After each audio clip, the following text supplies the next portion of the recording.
Welcome to finding extrema on a closed interval. So recall in the previous video that we saw the relative extrema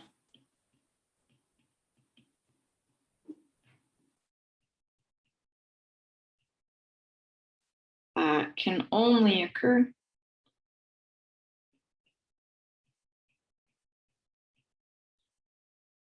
where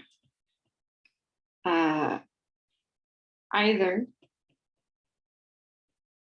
f prime of x is equal to 0, right? In that case, we had our smooth turnaround, or where f prime of x is undefined. And in that case, we had our sharp turnaround.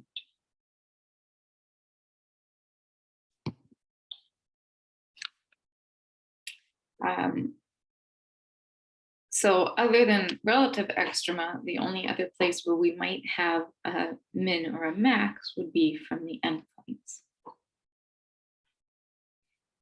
So we get the extreme value theorem.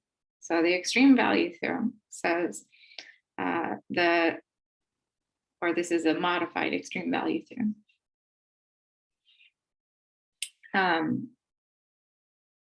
For a continuous function f,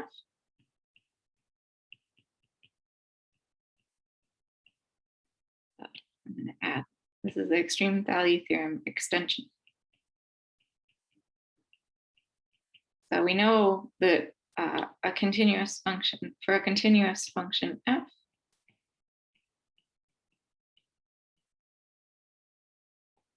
on the closed interval I,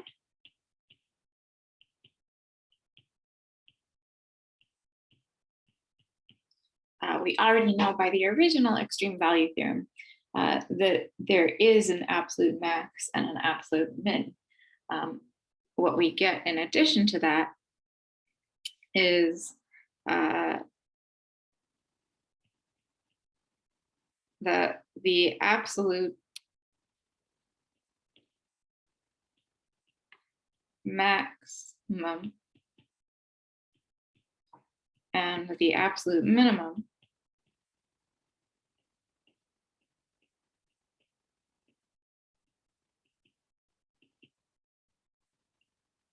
must occur at one of the following locations.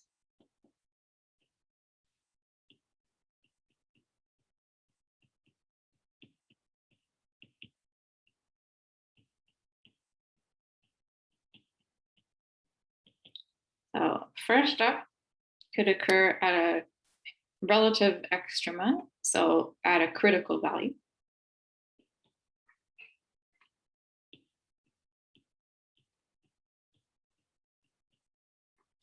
And the only other option is at an endpoint.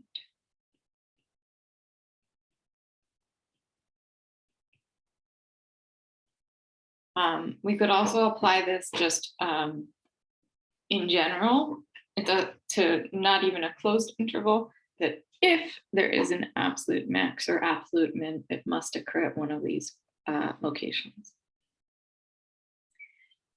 So for example, let's go ahead and find the absolute maximum and minimum of the function f of x equals x cubed minus 3x squared minus 24x plus 6 on the closed interval -6 to 6. So the first thing we're going to do is we're going to find all points of interest.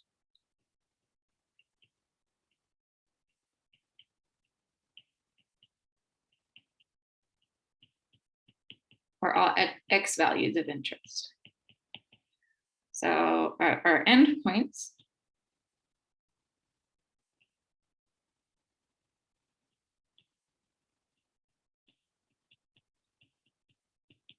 these are at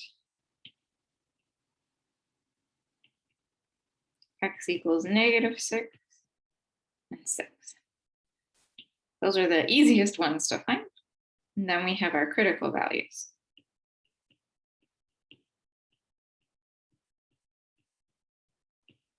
So again, to find the critical values, we need to find f prime.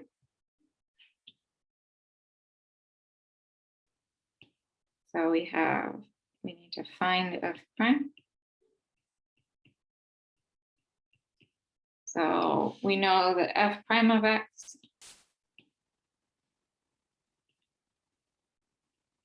by the power rule, we would get 3x squared, then minus 6x, and minus 24. And then the places of interest are where f prime of x is 0 or where f prime of x is undefined. So now we're going to find where f prime of x equals 0. So we take our 3x squared minus 6x minus 24, set that equal to 0. We can go ahead and factor out a 3. This becomes 3 times x squared minus 2x minus 8 is equal to 0. That then factors as 3 times x minus 4 times x plus 2, all equaling 0. So we have x minus 4 equals 0, or x plus 2 equals 0. And we get x is 4 or negative 2. So I'm just going to box all points of interest for now. So here's one set, here's another set, and now I need to give us a little more room.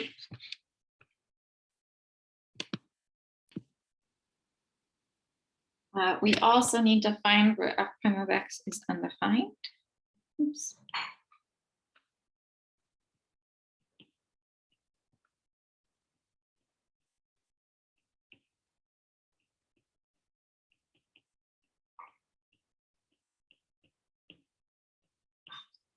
So in this case, that is nowhere.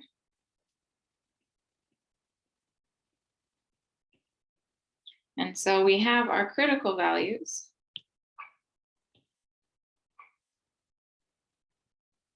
Or our points of interest.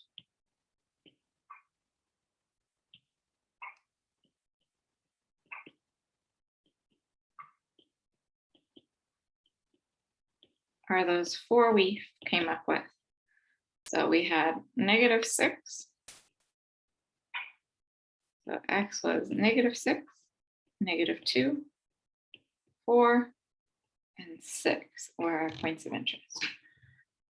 So again, this what we had endpoint. So this was an endpoint. This was a critical value, or where f prime of x was equal to 0.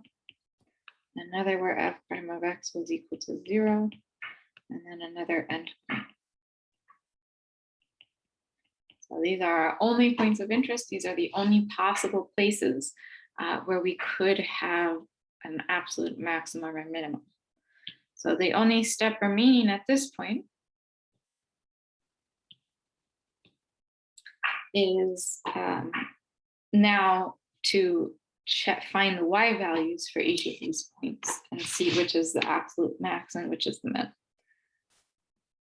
So now we will find the y value, or the function value. So we'll find f of x for each point of interest.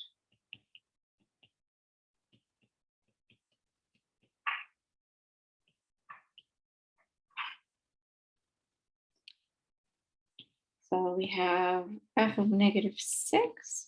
Oh, first up, let's just remind ourselves what f was. So f of x was x cubed minus 3x squared minus 24x plus 6. So x cubed minus 3x squared minus 24x plus 6. So now we will go ahead and find f of negative 6.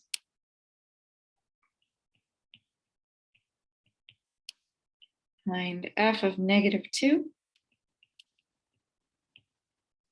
f of 4, and f of 6. So this first one, we are looking at negative 6 cubed minus 3 times negative 6 squared minus 24 times negative 6 plus 6. And if we go ahead and plug that in, we wind up getting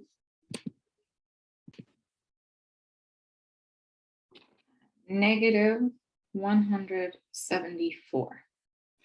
Now, if we do the same thing for f of negative 2, we have negative 2 cubed minus 3 times negative 2 squared minus 24 times negative 2 plus 6. And this turns out to be a positive 34. If we plug in 4, we have 4 cubed minus 3 times 4 squared minus 24 times 4 plus 6. And we wind up getting negative 74. And finally, if we plug in 6, we are looking at 6 cubed minus 3 times 6 squared minus 24 times 6 plus 6, and we wind up getting negative 30. So if we look at all of these numbers, the lowest we hit is negative 174. So here we have negative 174 is our absolute min.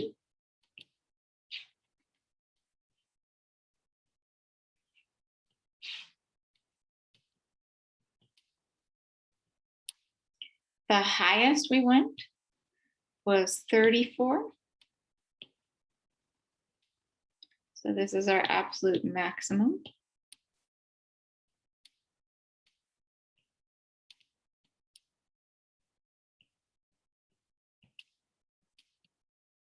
So we can go ahead and then answer the original problem.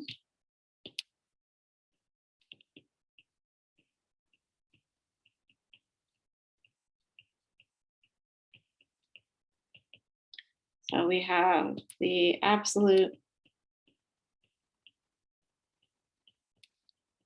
min is negative 174, and this occurs at x equals negative 6. And the absolute max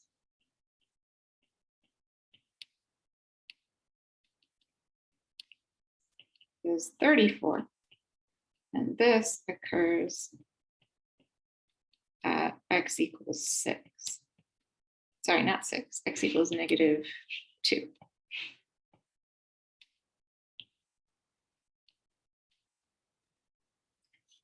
And so if they ask what the absolute min or max is, they are looking for the y value. If they ask where it occurs, that's when they would get the x value. But the max and min itself is the y value. All right, next up, we have one more problem. So our job is to find the absolute maximum and minimum of g of x equals x squared minus 2x, defined for 0 less than or equal to x less than or equal to 3, and x squared minus 11x plus 27 for 3 less than x less than or equal to 7. And we're looking for the absolute max or min on the closed interval 0, 7. So again, what we want to do is we want to find the points of interest.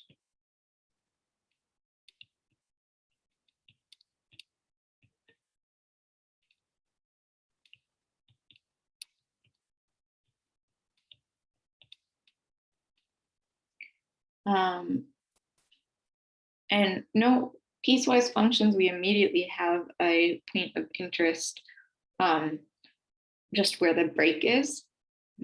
So at x equals 3, we'll need to check what on earth is going on anyways, check for continuity first. So actually, before we find our points of interest, let's just go ahead and check the function is continuous, since we do have a piecewise function.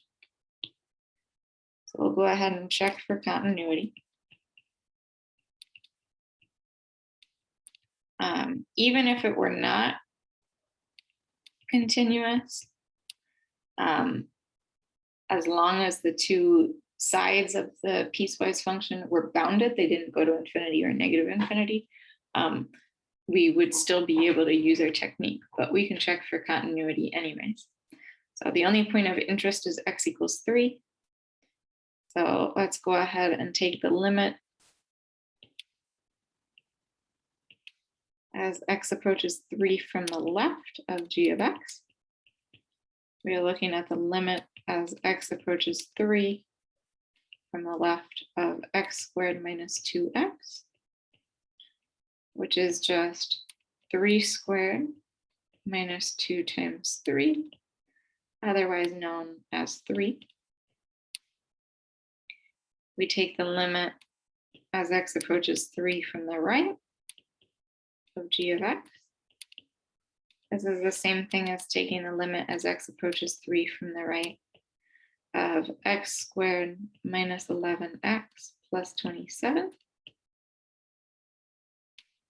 or 3 squared minus 11 times 3 plus 27.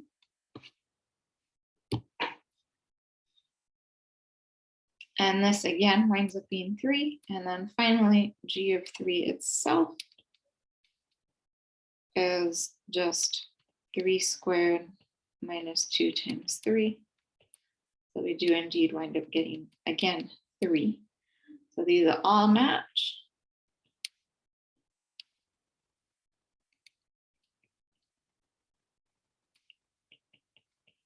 And so we have it's continuous. Oops. They all match, so we have continuous. And now we'll go ahead and go through. So now let's go ahead and find our points of interest.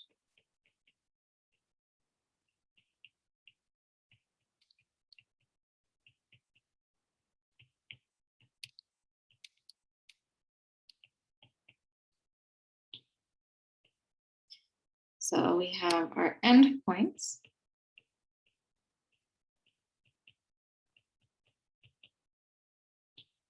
Where x equals 0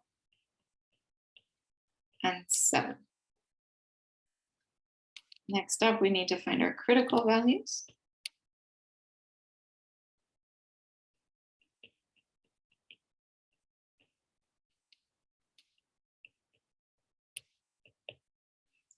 So we're going to find g prime of x.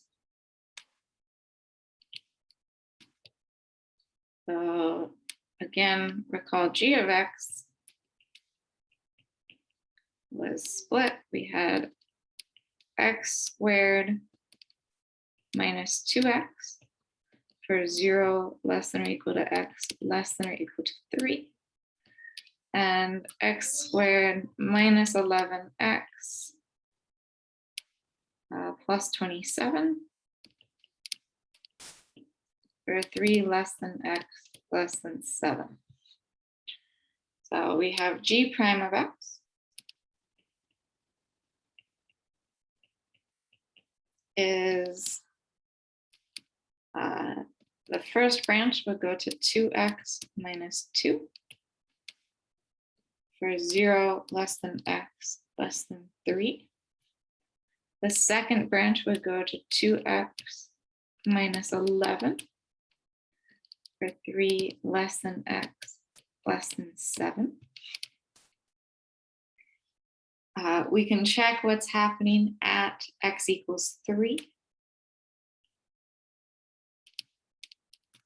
So there's likelihood that the derivative is undefined there, unless the two derivatives match from the left and right.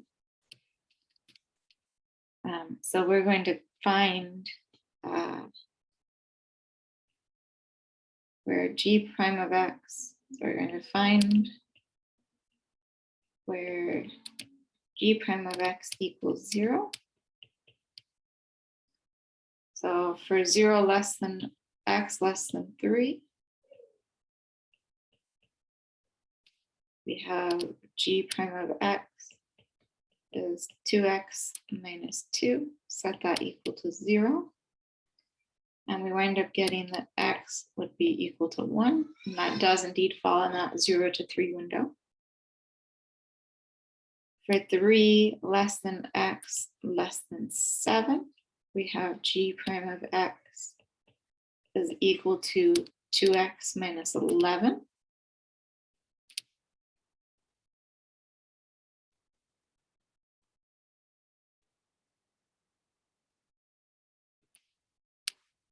Set that equal to 0, and we wind up getting that x is equal to 11 halves, or x is equal to 5.5. That is also in our 3, or this is in our 3 to 7 window.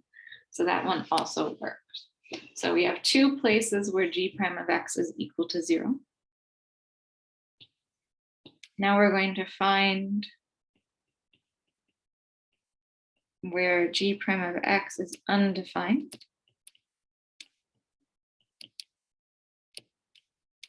So again, this is our x equals 3 is our possible point of interest here. So the two sides are polynomials. So the only possible place would be when x is equal to 3.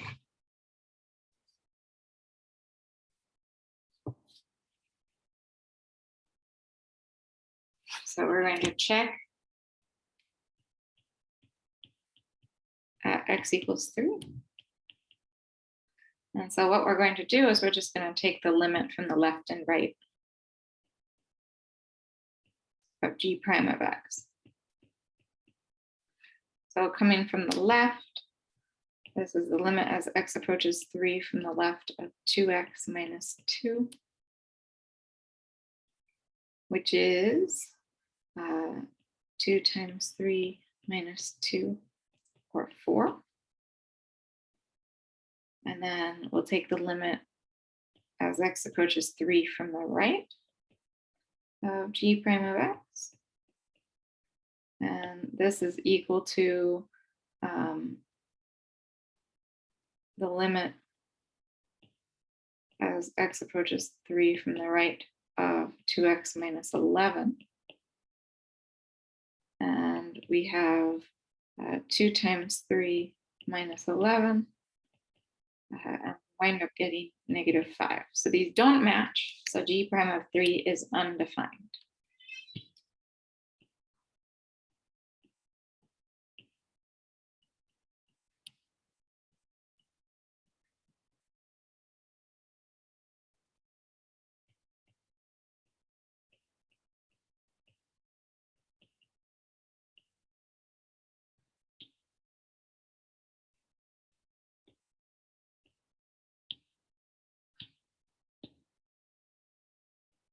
And g prime of x is undefined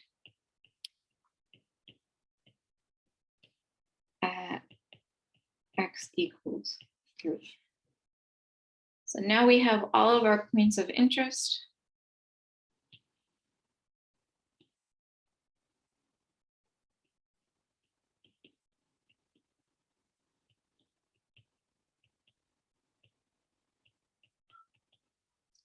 So we had our endpoint of 0, and then our first place where the derivative equals 0 was 1. Then we had 3, then we had 5.5 and 7. So again, this was an endpoint. This was g prime of x equaling 0. we had g prime of x undefined, g prime of x equaling 0,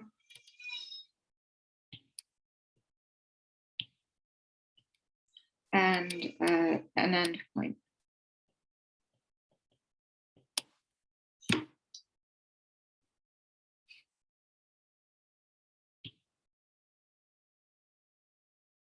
And then from here, we're going to find f of x at each point of interest.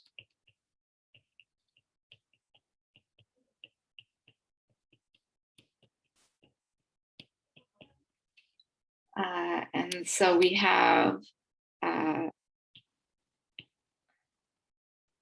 we're looking for g of 0, g of 1, g of 3, g of 5.5, and g of 7. So for 0 through 3, our function was was x squared minus 2x. So we would do 0 squared minus 2 times 0, which is 0. 1 squared minus 2 times 1, which is negative 1. And 3 squared minus 2 times 3, which is 3. For 5.5 and 7, g was defined as x squared minus 11x plus 27. So we would do 5.5 squared minus 11 times 5.5 plus 27. And for 7, we would do 7 squared minus 11 times 7 plus 27. And if we plug those both in, we wind up getting negative 3.25 for the first one at 5.5, and negative 1 when x equals 7. So we had y values of 0, negative 1, 3, negative 3.25, and negative 1. So the highest value we hit was 3. So this is our absolute maximum.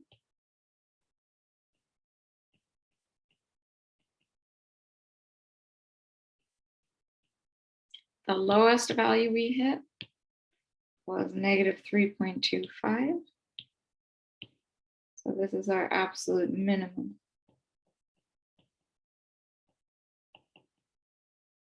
And so if we go ahead and answer the question,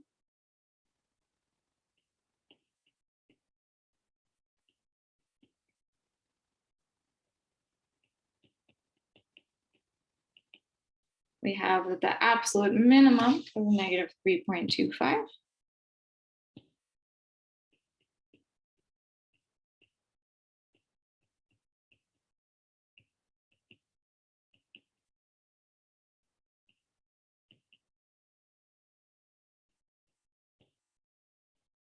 And this occurs at x equals 5.5. And the absolute maximum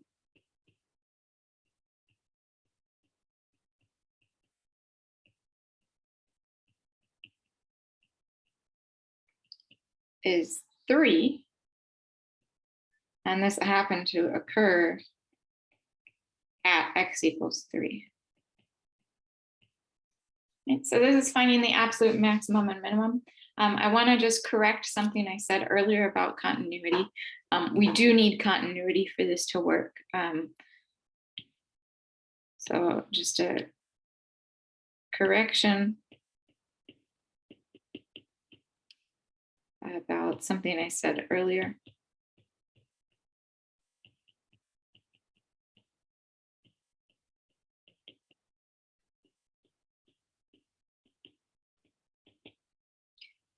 Which is we do need continuity.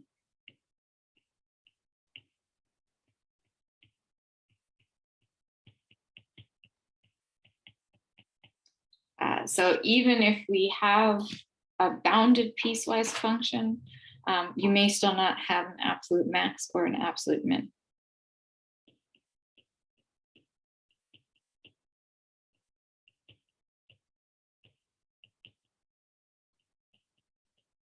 Even if a piecewise function is bounded,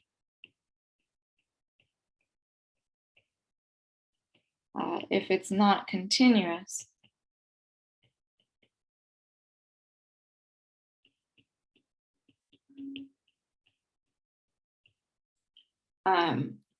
we may not have either an absolute max or an absolute min.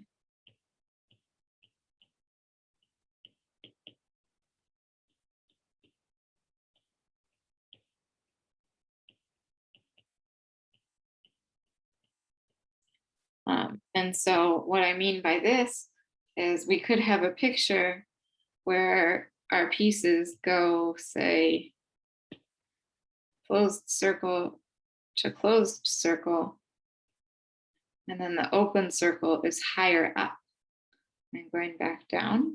And so that boundary, that top high point, we never actually hit that y value. So there is no highest y value, even though there's a highest y value we approach. So in this case, we never actually reach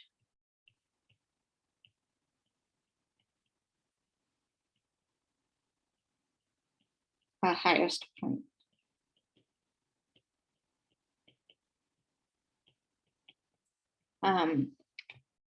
On the other hand, where I did check that the derivative was undefined at x equals 3 at the break in our piecewise function, you could just skip that step and just evaluate the function at x equals 3 instead. If it's not the absolute max or min, then it just gets knocked out. So technically, if you want to avoid checking if the derivative is undefined at the point break in definition, that's perfectly fine. You can just use that point whether or not the derivative is undefined. If it's defined at that point and it's not a critical value, who cares? You just won't get the absolute max or min there. So this is finding the absolute maximum or the absolute minimum for a continuous function on a closed interval by finding the critical values and the endpoints and then evaluating at each of those points.